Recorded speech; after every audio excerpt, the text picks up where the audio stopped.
Hai, selamat pagi. Apa kabar hari ini? Bersama saya, Aulia, di segmen Pera-Pera Nihongo, ngobrol asik dengan bahasa Jepang di podcast Suara 8.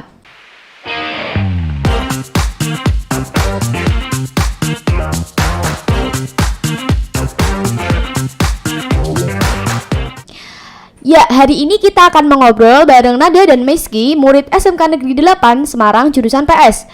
Kita akan sharing-sharing nih, gimana sih cara berbicara bahasa Jepang dengan baik. Konnichiwa Nada, konnichiwa Mei. Selamat datang di podcast Suara 8. Mei Santo Nada Sangwa, o genki desu ka? Hai, Genki desu. Hai, Genki desu. Sebelum kita mulai acara podcastnya, perkenalan diri dulu ya, biar para pendengar bisa mengenal siapa sih tamu kita hari ini. Minasan, watashi wa Nada desu. Dozo yoroshiku onegai shimasu. Semuanya, perkenalkan, nama saya Nada. Mohon bantuannya. Watashi wa Meisiki desu. Dozo yoroshiku onegai shimasu. Halo, perkenalkan, saya Meisiki. Mohon kerjasamanya ya. Hai, watashi no namae wa Aulia desu. Dozo yoroshiku onegai shimasu. Ya, perkenalkan, nama saya Aulia. Mohon bantuannya ya. Nah, karena kita sudah perkenalan nih dengan tamu kita hari ini, kita bisa mulai podcast kali ini ya. Oke, untuk hari ini kita mau membahas tentang apa nih, Nada? Jadi, hari ini kami akan membahas tentang cara bertanya ke sebuah toko ataupun tempat. Misalnya, perpustakaan, kantor wali kota, dan lain-lain. Apakah toko atau tempat tersebut buka atau tutup? Bahkan kita bisa bertanya, kapan liburnya tempat tersebut? Ya, betul sekali. Karena kebiasaan orang Jepang yang selalu konfirmasi dulu sebelum berkunjung ke tempat tujuan, jadi mereka itu biasanya menelpon atau menghubungi tempat bersangkutan. Oh, begitu ya. Menarik juga ya. Nah, bagaimana? Kelihatannya menarik, bukan? Kalau begitu, bisa kita mulai sekarang ya. Ya, kita mulai ya. Sumimasen, asuka no denwa bango wa nanbang desu ka? Asuka desu ka? 5275 no 2725 desu. Domo, arigatou gozaimasu. Hai, Asuka desu. Sumimasen, sochira wa nanji made desu ka? 10時までです。 Yasumi wa nanyobi desu ka? 日曜日です。 So desu ka, domo. Nah, itu tadi sekilas percakapan tentang cara bertanya atau cara konfirmasi ke tempat yang ingin kita tuju. Kita akan terjemahkan satu persatu ya. Dimulai dari sumimasen, asukano, dan wabangoa, nanbang desu ka. Sumimasen itu artinya permisi. Kemudian asuka itu berupa nama toko. Yang dilanjutkan dengan no, yang merupakan sebuah partikel kepemilikan. Dan wabango artinya nomor telepon. Dan wa merupakan sebuah partikel penanda subjek kalimat. Kemudian yang terakhir nanbang desu ka, yang artinya nomornya berapa. Jadi kalau diartikan keseluruhan, berapa nomor Asuka? Nah, kemudian percakapan yang kedua itu adalah Asuka desuka go ni nanago no ni nana ni go desu. Asuka desuka artinya Asuka ya atau toko Asuka ya. Kemudian go ni nanago no ni nana ni go merupakan nomor telepon, dan terakhir des untuk membentuk kalimat menjadi lebih sopan. Jadi arti keseluruhannya adalah Asuka ya, nomornya 5275 2725. Untuk cara pengucapan nomor telepon di Jepang, setelah 4 angka itu diberi partikel no. Yap, benar sekali. Kemudian yang berikutnya adalah domo arigatou gozaimasu, yang artinya adalah terima kasih banyak.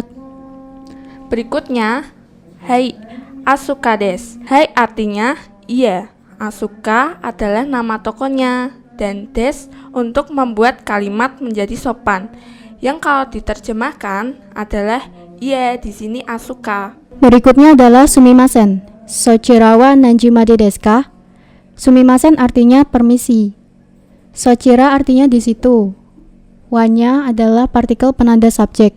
Kemudian nanji made desu ka artinya sampai jam berapa. Jadi kalau diartikan keseluruhan adalah permisi di situ sampai pukul berapa. Kemudian nih kalimat berikutnya adalah juji made desu. Juji artinya jam 10. Made artinya sampai. Dan des untuk membuat kalimat menjadi lebih sopan. Jadi arti semuanya bisa diartikan sampai jam 10. Berikutnya adalah kalimat Yasumi wa nanyobi desu ka? Yasumi artinya libur. Wa adalah partikel penanda subjek. Nanyobi desu ka artinya adalah hari apa. Jadi arti keseluruhannya adalah liburnya hari apa. Kalimat berikutnya ada nichiyobi desu, yang artinya nichiyobi itu hari Senin, dan des untuk membuat kalimat menjadi lebih sopan. Yang terakhir adalah so desu ka? So desu ka artinya oh begitu ya. Sedangkan dumo artinya terima kasih. Jadi dumo itu ungkapan terima kasih yang paling pendek ya. Biasanya digunakan untuk yang derajatnya tinggi ke yang derajatnya rendah, seperti atasan ke bawahan dan sebagainya. Wah, menarik sekali ya percakapannya. Gimana kalau kita ulangi sekali lagi nih percakapan yang tadi agar teman-teman di rumah bisa lebih paham lagi. Oke, kita mulai ya. Sumimasen, asuka no denwa bango wa bang desu ka? Asuka desu ka? 5275 no ni 725 desu. Domo arigatou gozaimasu. Hai, asuka desu. Sumimasen, sochira wa nanji made desu ka? 10時までです。 Yasumi wa nanyobi desu ka? 日曜日です。 So desu ka? Dumo. Nah, itu tadi contoh percakapan bertanya atau konfirmasi ke tempat tujuan kita dalam bahasa Jepang dari siswa SMK Negeri 8 Semarang. Gimana nih teman-teman? Apakah kalau teman-teman mau pergi ke suatu tempat, apakah menelpon dahulu? Kalau Nada dan Meg gimana? Kalau saya sih tergantung tempatnya ya. Misalnya nih, kalau kita pergi ke suatu tempat dan kebetulan ya pengalaman saya sebelum pandemi itu saya sering ke Jakarta. Jadi kalau ke Jakarta itu saya biasanya mau menyewa hotel gitu buat penginapan. Nah, jadi saya tuh biasanya menelpon dulu untuk booking tempatnya supaya sampai di sana kita nggak kehabisan tempat. Gitu ya. Kalau Nada gimana? Kalau saya lebih suka datang secara tiba-tiba, seperti ke taman bermain. Tidak mungkin kan saya bertanya apa dia sudah buka atau belum. Iya sih, ya bener juga. Karena internet sudah canggih, kalian bisa lihat apa dia sudah buka atau belum. Kecuali jika saya ingin menyewa taman bermain tersebut, maka saya akan menelpon pemiliknya terlebih dahulu. Nah, jadi konfirmasi ke tempat tujuan itu sangat penting di Jepang ya.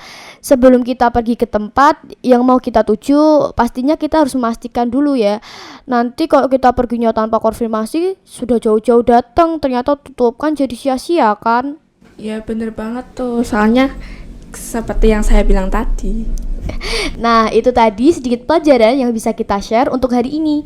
Sedikit pertanyaan dari saya, apa sih harapan Nada dan Mai dalam belajar bahasa Jepang? Harapan saya sih semoga bisa fasih bahasa Jepang serta tahu kebiasaan atau budaya Jepang, sehingga kalau ada kesempatan bisa ke sana kita nggak asing dan kaget lagi gitu.